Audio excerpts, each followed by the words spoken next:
Hello friends. खांटी Hindi horror story में आप सभी का स्वागत है। आप सभी के लिए मैं फिर से लेके आया हूँ भूतों की सच्ची कहानियाँ। तो आइए दोस्तों इस कहानी को सुनते हैं। दोस्तों, इस कहानी को सुनने से पहले मैं आप सभी को एक बात बता देती हूँ कि आप लोग इस कहानी को केवल मनोरंजन के तौर पे ही लीजिए। और आप अगर इस चैनल पे नए हो तो मेरे इस चैनल को भी सब्सक्राइब कर दीजिए और पास में जो बेल आइकॉन है उस आइकॉन को भी दबा दीजिए। तो आइए दोस्तों कहानी को शुरू करते हैं। तो मेरा नाम किशोर है और आज मैं जो आप लोगों को सुनाने जा रहा हूँ ये हमारे घर में ही घटा हुआ एक भूतिया घटना है। और दोस्तों इस घटना को बीते हुए बहुत साल हो चुका है। तो दोस्तों बात कुछ ऐसा है कि हमारे घर का ही एक औरत प्रेग्नेंट थी तब। और मैं जिस औरत की बारे में बात कर रहा हूँ वो मेरे भाभी ही थी। मतलब मेरे भाभी के बारे में ही बात कर रहा हूँ। और भाभी को उस वक्त प्रेग्नेंट होके सिर्फ 5 महीना ही चल रहा था। तो एक दिन हम लोग सब घर पे बैठे हुए थे और उस वक्त टाइम दिन का 1 बज रहा था। पर भाभी उस वक्त घर पे नहीं थे, जिसकी वजह से मेरी मम्मी परेशान हो रही थी और बोल रही थी कि कहाँ गया है इस टाइम पे, वो भी इस हालत में। फिर जब भाभी घर पे लौटे तो मेरी मम्मी पूछने लगी कि कहाँ गए थे तुम इस टाइम पे, वो भी इस हालत में। तो भाभी ने बोले कि मैं झरने की तरफ गया था, कुछ कपड़े थे ना साफ करने के लिए तो इसीलिए गई थी। फिर मेरी मम्मी उनके ऊपर थोड़ा गुस्सा हो गई और बोलने लगी कि इस हालत में कहीं पे भी अकेला ना जाया करो। अगर कहीं पे जाना है तो घर का किसी एक को साथ में लेके जाओ। मतलब दोस्तों मम्मी का यही मानना है कि अगर कोई इस हालत में अकेला बाहर जाता है तो उसके ऊपर भूत प्रेत का नजर लग जाती है। इसीलिए ही मम्मी भाभी को थोड़ा डांट रहे थे और ऐसा बोल रहे थे। फिर भाभी ने भी मम्मी को माफी मांगी और बोले कि अगली बार ऐसा गलती नहीं करूंगी। दोस्तों और एक बात आप लोगों को कहना भूल गया था कि जब भाभी घर पे आए तो वो थोड़े घबराए हुए थे और उनके चेहरे से ही पता चल रहा था कि वो थोड़ी डरे हुए थे। लेकिन वो किसी को कुछ नहीं बोले। शायद इसीलिए भी वो कुछ नहीं बोले क्योंकि मम्मी डांट लेते उसको।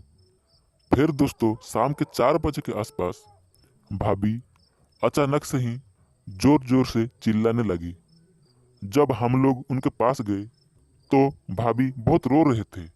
फिर मेरी मम्मी ने उनको पूछा कि क्या हुआ। फिर उन्होंने बोले कि पता नहीं क्यों अचानक से मेरे पेट में बहुत दर्द हो रही है। ऐसा कह के भाभी और चिल्लाने लगी।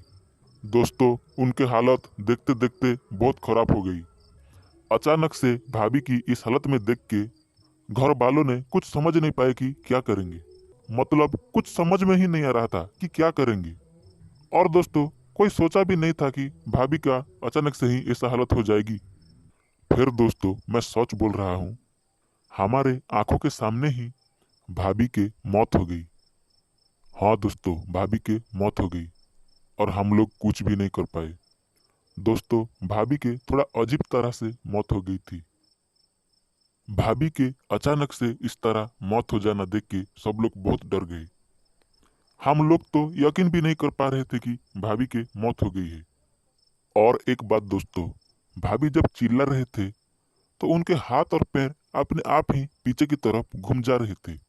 और जब उनके मौत हो गई तो उनका सिर भी पीछे की तरफ घूम गया था। भाभी के अचानक से मौत हो जाना देख के घर वालों ने बहुत रो रहे थे। मेरे भैया तो मानो एक पत्थर के जैसा हो गए थे। मतलब एक पत्थर की तरह एक जगह पे बैठ गए और उनकी आंखों से आंसू आने लगा। ना तो वो कुछ बोल रहे थे ना कुछ कर रहे थे, बस ऐसे ही बैठे हुए थे। फिर हम घर वालों को जैसे तैसे संभाले भाभी के लाश को स्मशान ले आए। दोस्तों हम लोग भाभी के लाश को जलाए नहीं, जमीन पे ही मिट्टी खोद के गाड़ दिए और वहीं से चले आए। हम लोग कुछ ही दूर आए हैं कि हम में से एक आदमी ने बोला कि अरे रुको। हमने पूछा कि क्या हुआ, तो वो बोला कि फावड़ा लाना भूल गए हैं हम। मतलब हम लोग जल्दी जल्दी में फावड़ा को वहीं पे ही छोड़ के चले आए थे। हमने सब लोगों को बोले फावड़ा लाने के लिए, लेकिन सब लोग मना कर दिए। वो लोग थोड़ा डर गए थे तब, इसीलिए ही जाने के लिए मना कर दिए। लास्ट में मेरे भैया और मैं हम दोनों मिलके फावड़ा लेने के लिए गए। तो जब हम स्मशान में पहुंचे तो हम दोनों देखे कि जिस जगह पे हमने भाभी के लाश को गड़ा था वहीं पे ही एक औरत बैठी हुई है, और उस औरत के हाथ में एक बच्चा भी थे। और उस बच्चे को देख के लग रहा था कि वो एक मरा हुआ बच्चा है। दोस्तों, हम ऐसे देख ही रहे थे कि वो औरत अचानक से रोने लगी, और वो जिस तरह से रो रही थी ना, उसका ऐसा रोना हुआ सुन के हम लोगों के आंखों में भी आंसू आ गए। दोस्तों, वो रो रो के बोल रही थी कि मैं तेरे लिए साबुन, तेल और कपड़े सब कुछ खरीद के रखी थी, मुझे माफ कर दे। मैं तुझे जन्म नहीं दे पाई, मुझे माफ कर दे। ऐसे कह के वो बहुत रो रही थी। मैं लेकिन समझ गया कि ये मेरे भाभी ही हैं। मेरे भैया तो उसके ऐसे बात सुन के और भी ज्यादा रोने लगी। और सच बोलूं तो दोस्तों, मुझे भी उस वक्त रोना आ गया था। फिर मैंने अपने आप को जैसे तैसे करके संभाले, और मेरे भैया को भी। और फिर मैंने उस औरत को बोला कि अरे, हम लोग यहाँ से गए हुए कुछ ही टाइम हुआ है कि तू यहाँ पे निकल के रो रही है। हमारा फावड़ा उधर पड़ा है, दे हमें, हम लेना भूल गए थे। फिर उस औरत ने खड़ी हो गई और हम दोनों को घूरने लगी। मैंने फिर बोला कि फावड़ा देते हो या नहीं। फिर वो औरत फावड़ा उठा के हमारे तरफ फेंक दी और कहीं गायब हो गई। दोस्तों, ये बात हमने घर वालों को भी बताई।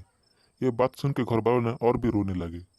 दोस्तों, और एक बात की, जब वो औरत हमारे तरफ फावड़ा को फेंका तो फावड़े पे फावड़े पे उंगलियों के निशान थे, और उसमें हल्दी और तेल भी लगी थी। दोस्तों, ये बात को मैं आज भी याद करता हूँ तो मेरे आंखों से आंसू निकल आती है।